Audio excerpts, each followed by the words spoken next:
नमोस्तु गुरु सत्ताय शरणं प्रज्ञायुताक्षया नमोस्तु गुरुवे तस्मै गायत्र्योऽपिने सदा यस्य वाग्मतं हन्ति विषम व्यासाय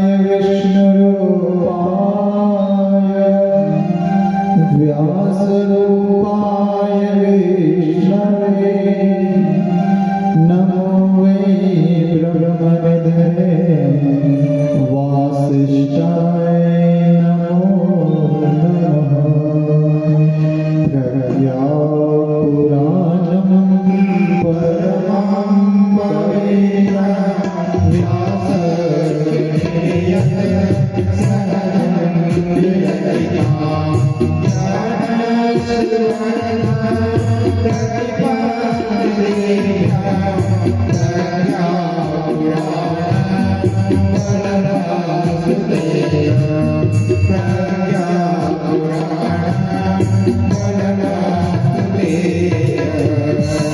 जनकसुता जगजननी जानकी अतिशय प्रिय करुणा निधान के ताके युग पद कमल मनायो जासु कृपा निर्मल पायो बंद गुरु पद परागा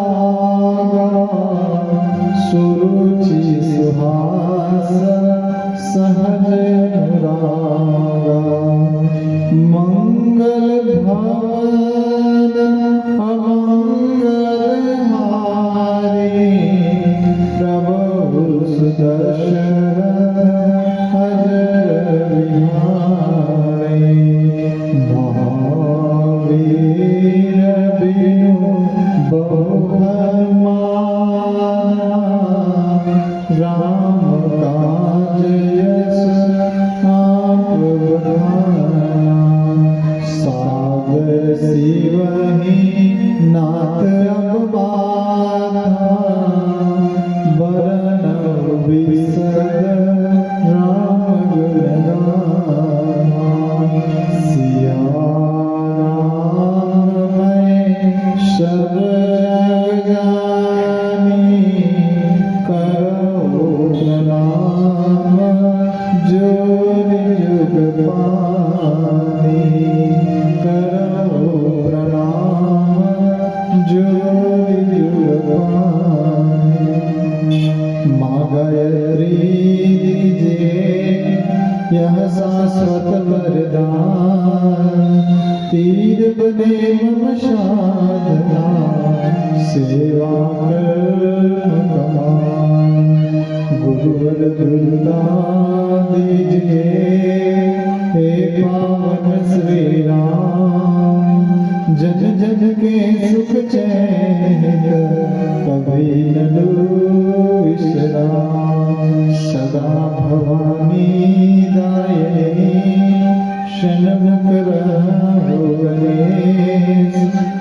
वासुदेव रक्षा करे ब्रह्मा विष्णु आधार शक्ते नमः जगत जननी नमः सद्गुरुदेवाय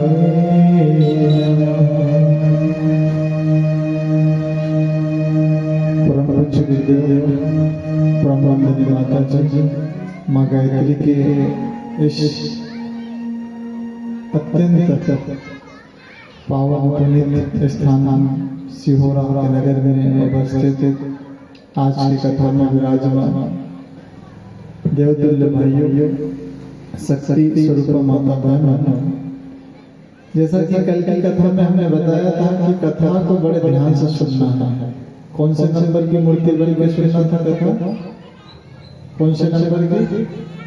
तीसरे नंबर की मूर्ति है ना। तीसरे नंबर की मूर्ति का क्या काम था? राई का दाना इस कान से जाए या तो इस कान से कहाँ चला जाता था? पेट में चला जाता। निश्चित रूप से कल के कल आपके मन मस्तिष्क हृदय दिल दिमाग अंतःकरण तक उतरी होगी। तो ज्यादा कल की पूरी कथा तो नहीं पूछेगी आपसे, बस इतना पूछेगी कि कल कथा ने विराम कहाँ दिया था।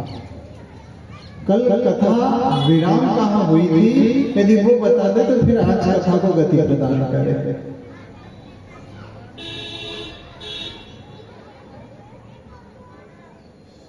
और नहीं तो फिर इसी स्थिति में बैठना पड़ेगा, आप भी चुप हम भी चुप। अब जब कल की कथा कहाँ समाप्त हुई थी वो नहीं पता, तो आज की कथा क्या कही जाएगी वो कहाँ से पता चलेगा?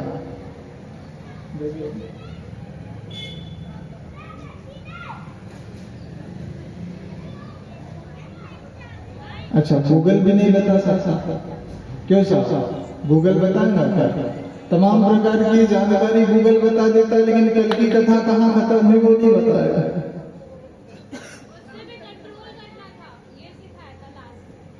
गुस्से को कंट्रोल करना था। किसकी कथा था? कौन से क्रम में चल रही थी? किसका वर्णन चल रहा था? तुलसीदास जी की।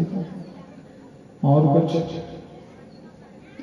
हम कह रहे थे कि कथा का परायण हमारे भारतीय ग्रंथों में न जाने कितने समय से चला आ रहा है। हमारे ऋषियों ने, हमारे संतों ने, हमारे महंतों ने प्रत्येक दिन कोई ना कोई दिन किसी न किसी भगवान से जोड़ा था और वर्णन किया था। कल सोमवार था तो सोमवार भगवान शंकर जी उसको जोड़ करके हमने बताया था। भगवान शंकर जी के पूरे के पूरे चरित्र का वर्णन हमने कल की कथा में किया था और वही करके हमारी विराम देती थी। तो भाई बहनों, इतना सुंदर दर्शन हमारे ऋषियों ने दे करके गए। यदि सोमवार का दिन है तो भगवान शंकर जी का पूजन हम लोग करते हैं। मंगलवार का दिन जैसे आज का दिन है तो हनुमान जी का पूजन करते हैं। बुधवार का दिन आता है तो राहु और केतु का पूजन हम लोग करते हैं। वही गुरुवार का दिन आए तो गायत्री माता और गुरुदेव का पूजन करते हैं। और शुक्रवार का दिन आए तो माता संतोषी का पूजन करते हैं। और शनिवार का दिन आए तो शनि देवता का पूजन करते हैं। और रविवार का जिस दिन आता है तो भगवान सूर्य का पूजन हम लोग करते हैं। अर्थात सातों दिन की सातों कथाएं, प्रत्येक कथा का अपना अपना महिमा मंडन है। जिस समय जैसी परिस्थिति बन पड़ी उस समय भाई बहनों उस प्रकार से कथा का पारायण चल गया। जब गणेश जी की महिमा का मंडन करना था तो गणेश पुराण लिखेंगे। जब शंकर जी की महिमा का मंडन करना था तो शिव पुराण लिखेगी। जब ब्रह्मा जी के महिमा का मंडन करना था तो ब्रह्म पुराण, विष्णु जी के महिमा का मंडन करना था तो विष्णु पुराण। ये हमारा भारतीय देश, भारत देश पर कितना धर्म प्रधान देश है। और यदि हम ज्यादा नहीं, जैसे कल के दिन सोमवार को हमने भगवान शंकर जी की व्याख्या की थी, तो भाई बोले जो सातों दिन भगवान के नाम से जोड़े गए, इन्हीं सातों दिन में उन्हीं देवी देवताओं के चिंतन चरित्र आचरण से यदि शिक्षा ले ली जाए तो भाई बोले इतना ही तो पर्याप्त है। मंगलवार हनुमान जी का पूजन हम लोग करते हैं। हनुमान जी की सबसे बड़ी विशेषता क्या थी? राम काज किए बिना मोहि नहीं विसरा। हनुमान जी ने क्या किया था पता है? हनुमान जी ने जब समर्पण भगवान श्री राम को कर दिया तो श्री राम भगवान को समर्पण करने के पश्चात उन्होंने कहा कि आज से मन क्रम वचन से भगवान मैं आपका हूं। और वही बनो, वो कथा आती है जब हनुमान जी की परीक्षा ली गई।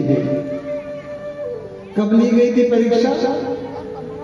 भगवान राम जब लंका जा रहे थे, बीच में 100 योजन का समुद्र था, लांघे कैसे, पार कैसे पाया जाए, कुछ समझ में नहीं आ रहा था। और जब कुछ समझ में नहीं आ रहा था तो भाई बहनों, उस समय किसी ने बताया था कि आपके ही सेना में नर और नील नाम के 2 ऐसे व्यक्ति हैं जो कि यदि कोई वस्तु पानी में डाल देते हैं तो डूबती नहीं। अच्छा, अब क्या करें? तो भगवान श्री राम का नाम हनुमान जी लिखते थे, सारे बंदर पत्थर इकट्ठा करके ला करके देते थे, हनुमान जी को दे देते थे। हनुमान जी श्री राम का नाम लिखते थे और श्री राम का नाम लिख करके नल और नील पानी में फेंकते थे तो पत्थर डूबते नहीं। हनुमान जी ने सोचा चलो अपने बच्चों की परीक्षा ली जाए। हर कोई भगवान, हर कोई गुरु, हर कोई महात्मा अपने शिष्यों की, अपने बच्चों की परीक्षा लेता है।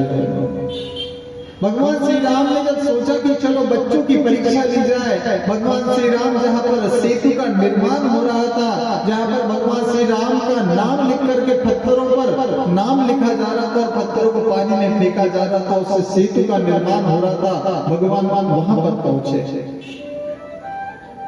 और जब भगवान वहां पर पहुंचे तो पहुंचने के बाद में क्या हुआ? भगवान ने पूछा क्या कर रहे हो? साहब सेतु बना रहे हैं। क्यों सेतु बना रहे हो? बोले माता सीता की खोज करने जाना है। अच्छा, क्या लिख रहे हो? बोले साहब आपका नाम लिख रहे हैं। बोले अच्छा, मेरे नाम लिख रहे शक्ति? बोले साहब आपका नाम लिख रहे हैं तो ये पत्थर भी यदि पानी में डाल रहे हैं तो पत्थर डूब नहीं रहे हैं। भगवान ने परीक्षा ली, बंदरों की परीक्षा ली, सेनापतियों की परीक्षा ली। और परीक्षा में क्या कहा? बोले जब मेरा नाम लिखने से पत्थर डूबते नहीं है तो मैं यदि पत्थर पानी में डालूंगा तो पत्थर डूबेगा या तैरेगा? सारे बंदरों ने कहा, बोले साहब आपका नाम लिखने से पत्थर तैर रहा है तो आप यदि पत्थर डालोगे तो वो डूब कैसे सकता है? भगवान ने कहा तो फिर डाल करके देख लिया जाए। एक बंदर से भगवान ने पत्थर लिया और पत्थर लेकर के जैसे ही समुद्र में डाला तो जैसे ही समुद्र में डाला तो भगवान ने पत्थर डाला और जैसे पानी में गया तो पानी में पत्थर डूब गया। सारे के सारे कभी एक दूसरे के चेहरे को देखने लगे। अरे हम तो सोच रहे थे कि भगवान श्री राम का नाम लिख रहे इसलिए पत्थर नहीं डूब रहे हैं, लेकिन यहाँ तो उसके विपरीत हो रहा है। भगवान जब नाम लिख रहे हैं, भगवान का नाम लिखने से पत्थर नहीं डूब रहा है, और जब भगवान स्वयं छोड़ रहे हैं तो पत्थर डूब जाता है। अब यहाँ पर फिर अभिमान जन्म लेता है भाई बहनों।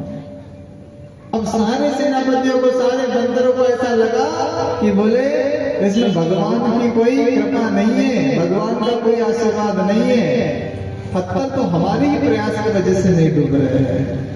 जरूर हम ही ऐसे कुछ कारीगर है जिसकी वजह से पत्थर नहीं डूब रहे हैं, और यदि ऐसा नहीं होता तो भगवान पत्थर डालते तो डूबते क्यों? अब भाई बहनों, भगवान ने कहा, बोले हनुमान जी कहाँ है? बोले साहब वहां पर है। बोले हनुमान जी को बुला। हनुमान जी को बुलाया। हनुमान जी को सारी घटना का वृत्तांत बता दिया गया। अब जब सारी घटना का वृत्तांत हनुमान जी ने सुना तो हनुमान जी ने भाई बहनों सारे घटना का वृत्तांत सुनने के पश्चात कहा, अरे इसमें भगवान की बहुत गूढ़ लीला छिपी हुई है। बोले भगवान की गूढ़ लीला? अरे हनुमान जी जब हम पत्थर डाल रहे हैं तो पत्थर डूबता नहीं है, और जब भगवान डालते हैं तो पत्थर डूब जाता है। हनुमान जी ने कितनी अच्छी बात कही मेरे भाई। हनुमान जी ने कहा, अरे मूर्खों, जिस निर्जीव पत्थर पर यदि भगवान का नाम जुड़ जाता है तो दुनिया में किसी की ताकत नहीं होती कि उस पत्थर जैसे निर्जीव व्यक्ति को, वस्तु को भी कोई डुबा पाए। और जिसको भगवान अपने हाथों से त्याग देते हैं, दुनिया में कोई सामर्थ्य नहीं है कि उसको तैरा पाए। इसलिए भाई बहनों, हनुमान जी को बुद्धि का देवता कहा गया, बल का देवता कहा गया। यदि हम लोग मंगलवार को वास्तव में हनुमान जी की उपासना करते हैं तो बुद्धि और बल दोनों का पराक्रम हमारे भीतर होना चाहिए। और बुधवार को जो राहु केतु इनका पूजन होता है भाई बहनों, वो कथा लंबी है, लेकिन जो 9 ग्रह होते हैं उसमें 2 राहु और केतु, ये 2 हैं जो दैत्य तो है, लेकिन इनके बिना नवग्रह स्थापित नहीं होता है। इसलिए हम लोग इन दिनों की महत्ता को समझे। गुरुवार के दिन भाई बहनों गायत्री माता और गुरुदेव का पूजन जाता है।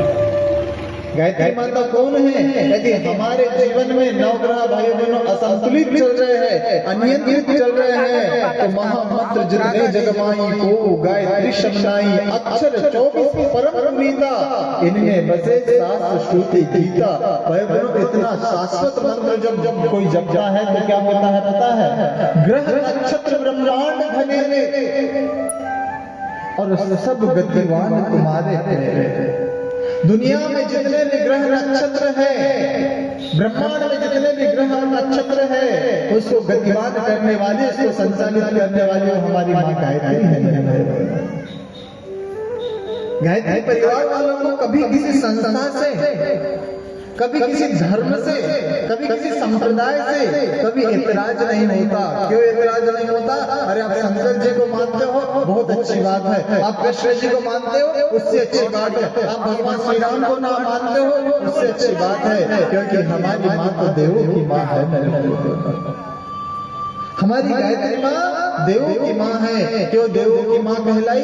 वो इसलिए देवों की माँ कहलाई कि जब भगवान विष्णु जी के नाभि कमल में से भगवान ब्रह्मा जी की उत्पत्ति हुई, ब्रह्मा जी ने देखा कि चौकोर सृष्टि में अंधकार फैला हुआ है, मेरा जन्म किस लिए हुआ, मेरा जन्म कौन है, कुछ पता नहीं चल रहा था। तब आकाशवाणी हुई। आकाशवाणी से क्या कहा गया? बोले पहले तू गायत्री मंत्र की साधना कर। गायत्री मंत्र की साधना करने के पश्चात तेरे बुद्धि में, तेरे प्रज्ञा में वो सारी चीजें आ जाएंगी कि तेरा जन्म किस निमित्त, किस उद्देश्य से हुआ है। और भाई बहनों, इस ब्रह्मांड में यदि सबसे पहले उस मंत्र का जाप किया तो हमारे प्रजापिता ब्रह्मा जी ने भाई बहनों गायत्री मंत्र का जाप किया। सामान्य नहीं। गुरुवार के दिन जो हम गायत्री माता गुरुदेव का पूजन करते, सामान्य नहीं मेरे भाई बहनों। गायत्री मंत्र सामान्य मंत्र नहीं है। अपनी बुद्धि को परिष्कृत करने का यदि कोई सबसे सशक्त माध्यम यदि कोई हो सकता है तो गायत्री का मंत्र है। कोई आत्मा को परमात्मा से किस प्रकार से एकाकार किया जाए, वो कोई मंत्र हो सकता है तो गायत्री का मंत्र है। और ये जो गायत्री का मंत्र है ना, भूत पिशाच सबे खावे और यम के दूत निकट ना आवे। जो गायत्री की साधना करता है मेरे भाई बहनों, उसका चेहरे का तेज, उसकी वाणी की प्रखरता, उसका व्यक्तित्व, ये सब कुछ अलग ही झलकता है। आज आवश्यकता है हमारे बच्चों को गायत्री मंत्र की साधना और उपासना कराने की, क्योंकि गायत्री मंत्र की उपासना साधना भी आज के समय में नहीं की तो भौतिकता के चकाचौंध में भाइयों बहनों कहाँ व्यक्ति फंस जाएगा, कहाँ उलझ जाएगा और कहाँ पतन पराभव को प्राप्त हो जाएगा, इसको हम कह नहीं सकते मेरे भाई बहनों। आज व्यक्ति को सबसे ज्यादा परम आवश्यकता है उस वस्तु की, उस चीज की। जिस प्रकार हमें यदि किसी को फोन लगाना है, उसके लिए एक संपर्क सूत्र चाहिए होता है, मोबाइल नंबर जिसको बोलते हैं। अब आत्मा से परमात्मा को यदि मिलाना है, भगवान को फोन उनसे बातचीत करना है तो कोई मंत्र होगा।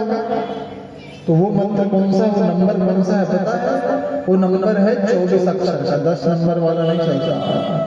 वहां पे 24 अक्षर चलता है ना। और 24 अक्षर में देखिए, एकम सत विप्रा बहुधा वदंती, सच एक है, भगवान एक है। हम सभी लोगों ने उसकी अलग अलग परिभाषा करके अलग अलग। दो व्यक्ति आपस में लड़ रहे थे। क्यों लड़ रहे थे? एक कह रहा था कि आपके पास में जो फल है ये तरबूज है।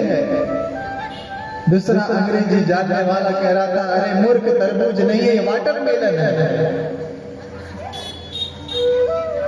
आपस में बहस छिड़ गई भाइयों बहनों, बहुत जम से बहस चलने लगी। एक हिंदी जानने वाला कह रहा था अरे तरबूज है, दूसरा अंग्रेजी जानने वाला कह रहा था अरे वाटरमेलन है। एक कहे तरबूज है, दूसरा कहे वाटरमेलन है। आपस में बहस इतनी भयंकर हो गई। एक महात्मा जी वहां से गुजर रहे थे, जो इंग्लिश को भी जानते थे और हिंदी को भी जानते थे।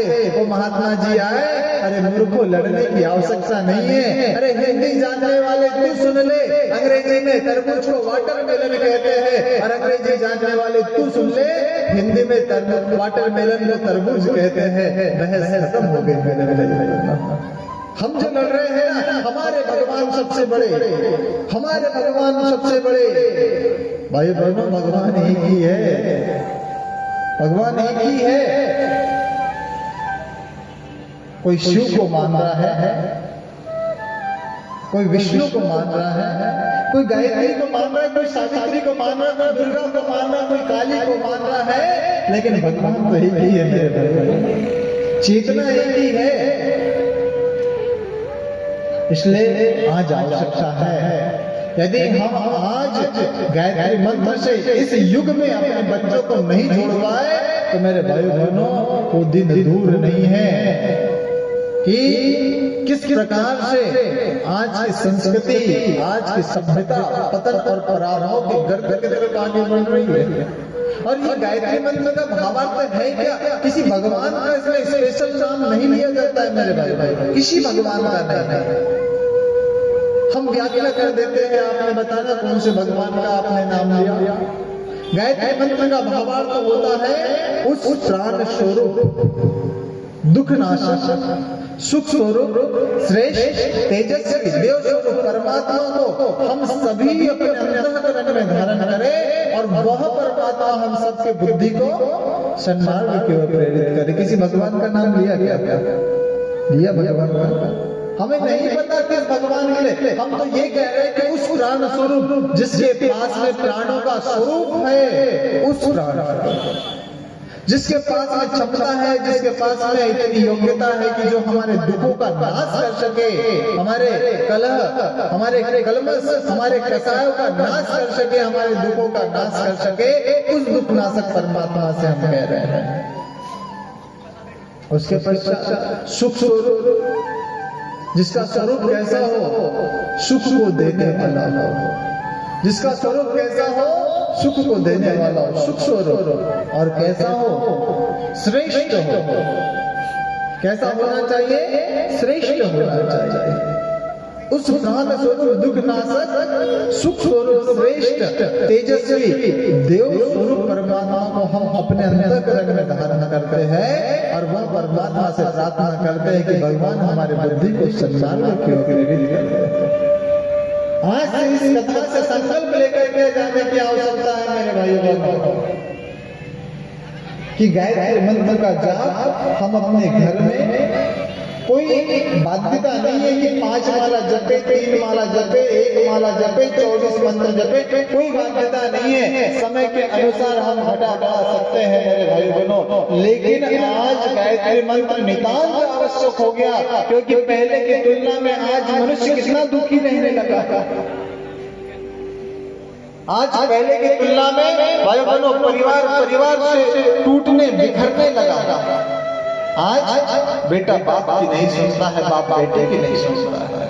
पति पत्नी की आपस में नहीं बन रही है, परिवार में कलह चल रहा है। व्यक्ति ने भाइयों बहनों 7 मंजिल भवन तो बना लिया, लेकिन उसको वहां पे चैन से नींद नहीं आ रही है। करोड़ों की गाड़ी में घूम रहा है, लेकिन भाइयों बहनों परिवार को खो करके बैठा हुआ है। इसलिए आज आवश्यकता है, क्योंकि ये सारा का सारा जो खेल है वो बुद्धि के कुंठित होने की वजह से हुआ। और बुद्धि जब परिष्कृत होती है, हमारे भीतर की प्रज्ञा जब जागृत होती है, तो भाइयों बहनों फिर वो सारा का सारा क्रम व्यवस्थित चल पड़ता है। इसलिए जब गुरुवार की उपासना करते माँ गायत्री की, गुरुदेव की, तो भाई बहनों इस चीज का ध्यान में रखना आवश्यक हो जाता है। शुक्रवार को माता संतोषी का पूजन करते हैं। संतोषी माता संतोष को देने वाले होते हैं। आज भाई बहनों मनुष्य के पास में सब कुछ है, लेकिन क्या नहीं है? संतोष नहीं है। क्या नहीं है? संतोष नहीं है। क्योंकि भाई बहनों आप चिंतन करके देखना, इस चराचर जगत में जलचर रहते हैं, नभचर रहते हैं, थलचर रहते हैं। 84 लाख योनि में केवल एक मनुष्य का शरीर ऐसा है जो बोल सकता है, सुन सकता है, लिख सकता है। पशु पक्षी के पास में ये स्वतंत्रता नहीं है। पशु पक्षी चाहकर भी किसी की मदद नहीं कर सकता। मनुष्य के पास में स्वतंत्रता है, लेकिन फिर भी मनुष्य उलझ करके रह गया है। काय में? पेट और प्रजनन के जीवन में मनुष्य उलझ करके रह गया है। कोई पशु पक्षी कभी कमाने नहीं जाता है। जाता है कभी कोई पशु पक्षी कमाने? आपने देखा है कि कोई हाथी कॉलेज में पढ़ाने के लिए जाता है? आपने देखा है कि कोई शेर स्कूल का प्राचार्य है? आपने देखा है क्या कोई बैल कोई बिजनेस करता है? नहीं मेरे भाई बहनों, ये पशु पक्षी कभी कमाने नहीं जाते हैं। परम पूज्य गुरुदेव कहा करते थे कि बेटा चींटी छोटी सी होती है और हाथी विशाल काय होता है। इस दुनिया में न चींटी भूखी मरती है और न ही हाथी भूखा मरता है। तू तो मेरा बेटा है, बेटा तुझे कैसे भूखा मरने दूंगा। इस दुनिया में न चींटी भूखी मरती है और न ही हाथी भूखा मरता है मेरे भाई बहनों। और ये मनुष्य रोज कमाने के लिए जाता है। रोज सुबह उठा, साहब मेरे पास टाइम नहीं है, मेरे पास टाइम नहीं है। क्यों? क्योंकि पूरी बात यदि घुमा फिरा करके यदि देखा जाए, अच्छा वेल एजुकेशन चाहिए, वेल एजुकेशन चाहिए, हो गए वेल एजुकेटेड हो गए। अब क्या? वेल जॉब चाहिए, अच्छी जॉब चाहिए, अच्छी बहुत अच्छी जॉब मिल गई। अब क्या? अब जॉब कर रहे हैं, किसके लिए कर रहे हैं? परिवार के लिए, बच्चों के लिए, खुद के लिए। क्या कर लोगे इससे? बोले पैसा आएगा, बच्चों को पढ़ाएंगे लिखाएंगे, हमारे जैसा नौकरी पे लगाएंगे, परिवार को 2 वक्त की रोटी खिलाएंगे, 1-2 मंजिल भवन बना देंगे, एक गाड़ी खरीद देंगे, तब तक भगवान चेकआउट का नोटिस दे ही देगा। हो गया भाई भैया, पढ़ाई लिखाई खत्म हो गई, बच्चों को नौकरी लगा दी, मकान बना लिया, गाड़ी खरीद ली, हो गया, चेकआउट का नोटिस आ गया। अब क्या हो गया? अब राम नाम सत्य हो गया। इसीलिए पूरा जीवन जिया। भाइयों बहनों, हम लोग चिंतन करके देखे, विचार करके देखे कि मनुष्य का जीवन हम लोगों को पेट भरने के लिए और परिवार को बढ़ाने के लिए जन्म मिला होगा क्या? नौकरी करने के लिए मिला होगा क्या? व्यापार करने के लिए मिला होगा क्या? नहीं मेरे व्यापार, नौकरी, दुकानदारी चलाने के लिए मनुष्य का जीवन नहीं मिला। उधर पूर्ति के लिए मेहनत करना, उधर पूर्ति के लिए व्यापार, नौकरी, व्यवसाय करना आवश्यक है, लेकिन अपना 24 घंटा उसमें लगा देना भाई बहन निरर्थक है। क्योंकि जब व्यक्ति इस दुनिया से जाता है तो साथ में कुछ ले जाता नहीं है। सिकंदर सारे जहां के मालिक थे और जब गए तो दोनों हाथ खाली थे, कुछ व्यक्ति साथ में लेके नहीं जाता है। बच्चा जब पैदा होता है भाइयों बहनों, तो दोनों मुट्ठियों को ऐसे बंद करके पैदा होता है, मुट्ठियां बंद रह रही हैं। क्यों? क्योंकि एक हाथ में भगवान ने सौभाग्य दिया है और दूसरे हाथ में समय दिया है। एक हाथ में सौभाग्य है, दूसरे हाथ में समय है, और अपने सौभाग्य और समय से किस दुनिया में कुछ नहीं। सौभाग्य कौन सा है? कल की कथा में बताया था और परसों भी बताया था। ये मनुष्य के शरीर में हम लोग बैठे, इससे बढ़कर और सौभाग्य क्या हो सकता है? कथा सुनने का सौभाग्य हम लोगों को प्राप्त हो रहा है, इससे बड़ा सौभाग्य और क्या हो सकता है? यहाँ पर बैठे हुए प्रत्येक व्यक्ति से मैं एक बात कहना चाहता हूँ, आज जो 1, 2, 3 घंटा आप लोगों का जाएगा, निश्चित रूप से मानना भाई बहनों कि सर्वोत्तम समय में ये आपका समय लिखा जाएगा। सर्वोत्तम समय में हो सकता है किसी की पात्रता की वजह से किसी को कम समझ में आए, किसी को ज्यादा, लेकिन यहाँ पर सत्संग में बैठने का लाभ कल की कथा में हम बता चुके आपको। और भाई बहनों, जो सौभाग्य के बाद में जो दूसरी मुट्ठी में रहता है वो समय सबसे मूल्यवान है। Time and tide wait for, समय और ज्वार किसी का इंतजार नहीं करते हैं, किसी का इंतजार नहीं करते हैं। अच्छा, आपने कोई भगवान का आवेदन दिया तो होगा नहीं कि भगवान मुझे मनुष्य के शरीर में पैदा कर देना, दिया है क्या किसी ने आवेदन? किसी ने नहीं। भगवान आप मेरा मन जो है बचपन से भर गया, मुझे युवा बना दे, जवान बना दे, समय ने बना दिया। अब बूढ़ा बना दे, समय अपने आप बना देता है। इसलिए सबसे कीमती इस दुनिया में क्या है?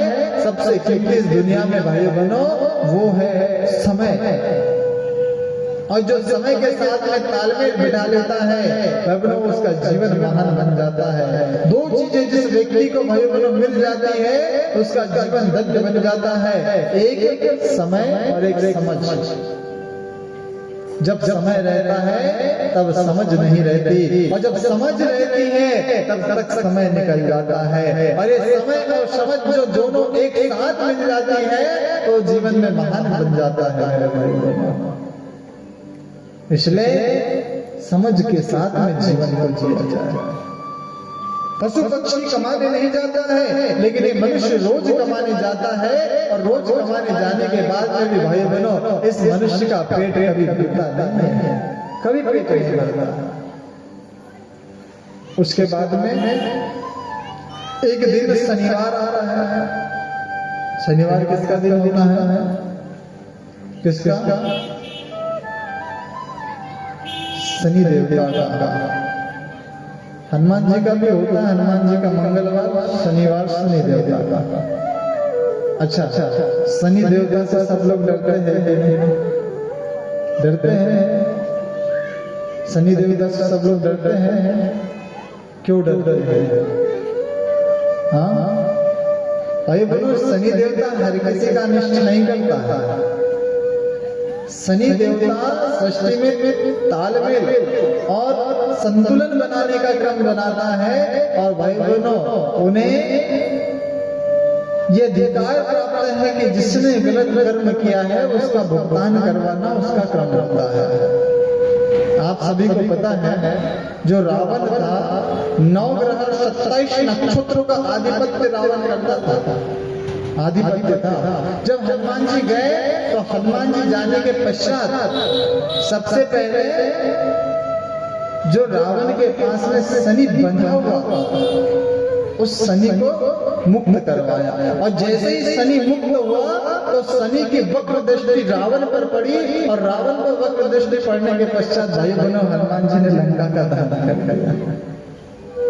छोड़ता किसी को नहीं, छोड़ता किसी को नहीं। इसलिए हम लोग शनिवार को जो शनि देवता का पूजन करते हैं, भाई बहनों हमारा कर्म यदि अच्छा रहा तो शनि देवता हमारी मदद करते हैं, और कर्म गलत रहा तो शनि देवता के कोप से कोई बचता नहीं है। उसके बाद में भाई बहनों रविवार का दिन आता है, और रविवार अर्थात सूर्य भगवान का रवि का दिन, और सूर्य भगवान का जब दिन आता है मेरे भाई बहनों, सूर्य में न जाने कितने सारे गुण पाए जाते हैं, और सबसे बड़ा गुण सूर्य में कौन सा पाया जाता है? अंधकार कितना भी हो पर सूरज कभी न हारा है। हम युग का निर्माण करेंगे। संकल्प इतना धीरे बोलोगे क्या? अंधकार कितना भी हो पर सूरज कभी न हारा है। हम युग का निर्माण करेंगे, यह संकल्प हमारा है। भाइयों बहनों, सूर्य अंधकार से कभी शिकायत नहीं करता है। इतना सारा अंधकार फैला हुआ है, पूरे जमाने में बुराइयां व्याप्त हुई है, और अब मैं जाकर के क्या करूंगा? नहीं मेरे भाई, आप ध्यान रखना, ज्ञान की उपस्थिति में अज्ञान टिक नहीं पाएगा, प्रकाश की उपस्थिति में अंधकार आ नहीं सकता। सूर्य उदय हो चुका है तो अंधकार रहेगा कैसे? उसी प्रकार ज्ञान का सूर्योदय शांति को हरिद्वार से हो गया है मेरे भाई बहनों। सारे के सारे अज्ञानी, सारे के सारे दुष्ट आचरण, दुष्ट चिंतन करने वाला व्यक्ति आज नहीं तो कल निश्चित रूप से आप बदलाव और बदल करके देख पाओगे। अरे हमें तो लगता है कि पूरी दुनिया में इतना पापाचार, हाहाकार, अनीति, अन्याय, अनाचार, भ्रष्टाचार, रिश्वतखोरी इतनी बढ़ रही है, तो सारे के सारे लोग सब प्रवृत्ति में कैसे प्रवेश हो जाएंगे? परम पूज्य गुरुदेव का भाई बहनों यूट्यूब पे आज भी वो वीडियो डला हुआ है, आपने देखना। 80 के दशक की घटना है। परम पूज्य गुरुदेव प्रवचन करते थे, कर रहे थे। गुरुदेव ने कहा कि बेटा आने वाला समय तो बदल जाएगा। क्यों? क्योंकि आने वाला समय भगवान महाकाल उसका ताना बाना बुन रहा है, और आने वाला समय भगवान के अनुसार चलेगा। ये वैज्ञानिकों को लगता है जमाना हम चलाएंगे, ये इंजीनियरों को लगता है कि समय हमारे अनुसार चलेगा। अरे बेटा, वैज्ञानिकों, इंजीनियर और डॉक्टरों की बात छोड़ो, कुछ समय के पश्चात एक छोटा सा वायरस यदि इस दुनिया में आ जाएगा, तो छोटे से वायरस आने पर डॉक्टर कहेंगे हमने कभी पढ़ा नहीं, हमने कभी देखा नहीं, हमने कभी सुना नहीं, व्यक्ति को हाथ लगाने से डरेगा। अरे वो समय था जब व्यक्ति बीमार होता था, रिश्तेदार, नातेदार और मित्रगण, इष्ट मित्र सभी लोग उससे मिलने जाते थे, उसे ढाढ़स बंधाते थे। लेकिन वो समय कोरोना काल का आया, और भाइयों बहनों, मित्र से मिलने का छोड़ो, पता चले पॉजिटिव है, सारे के सारे लोग उसको अकेले छोड़ करके भाग जाते थे। इस समय भाइयों बहनों आया, ये गुरुदेव कह करके गए। आज से 40, 50, 60 साल पहले गुरुदेव ने कहा, भाई बहनों भविष्यवाणी आज सार्थक हुई। तो जो उन्होंने भाई बहनों ज्ञान की गंगोत्री चलाई, जो हृदय हिमालय से जो ज्ञान की अमृत धारा अविरत रूप से जो गुरुदेव ने चलाई, भाई बहनों निरर्थक कैसे हो सकती और मिथ्या कैसे हो सकती है? यदि गुरुदेव के चश्मे से हम लोग देखेंगे तो निश्चित रूप से युग बदल रहा है, और हमारे चश्मे से देखेंगे तो भाई बहनों हम लोगों को युग बदला हुआ नहीं देखेगा। एक नेताजी थे, नेताजी वैक्सीन लगाने के लिए गए। वैक्सीन लगा करके जब घर पर वापस लौटे तो डॉक्टर से पूछा, अरे कैसा वैक्सीन का इंजेक्शन लगाया था? मैंने जब से इंजेक्शन लगाया उसके बाद मुझे धुंधला दिखाई दे रहा है। डॉक्टर ने कहा, बोले जिस नर्स ने तुमको वैक्सीन का इंजेक्शन लगाया था उसे भी धुंधला दिख रहा है। बोले ऐसा कैसा? बोले आप हॉस्पिटल आइए, आपका चेकअप करना है। चेकअप करने पे पता चला भाई बहनों, नेताजी ने नर्स का चश्मा लगा लिया था, और नर्स ने नेताजी का चश्मा लगा लिया था। यदि दूसरे के नजरिए से हम लोग देखेंगे, दूसरे की देखा से देखेंगे, तो भाई बहनों हमको युग बदलता हुआ नहीं दिखाई देगा। और खुद के नजरों से देखेंगे, गुरुदेव के नजरों से देखेंगे, महाकाल के नजरों से देखेंगे, तो अंधकार कितना भी हो पर सूरज कभी ना हारा है। हम युग का निर्माण करेंगे, यह संकल्प हमारा है। अब नवयुग की गंगोत्री से वही ज्ञान की धारा है, और हम युग का निर्माण करेंगे, यह संकल्प हमारा है। आइए इस संकल्प को इस गीत के माध्यम से हम दोहराते हुए चलते हैं। युग की गंगोत्री से वही ज्ञान की धारा है, हम युग का निर्माण करेंगे, यह संकल्प हमारा है। सतयुग का निर्माण करेंगे, यह संकल्प हमारा है। अपना युग की गंगोत्री से वही ज्ञान की धारा है, हम युग का निर्माण करेंगे, यह संकल्प हमारा है। सतयुग का निर्माण करेंगे, यह संकल्प हमारा है।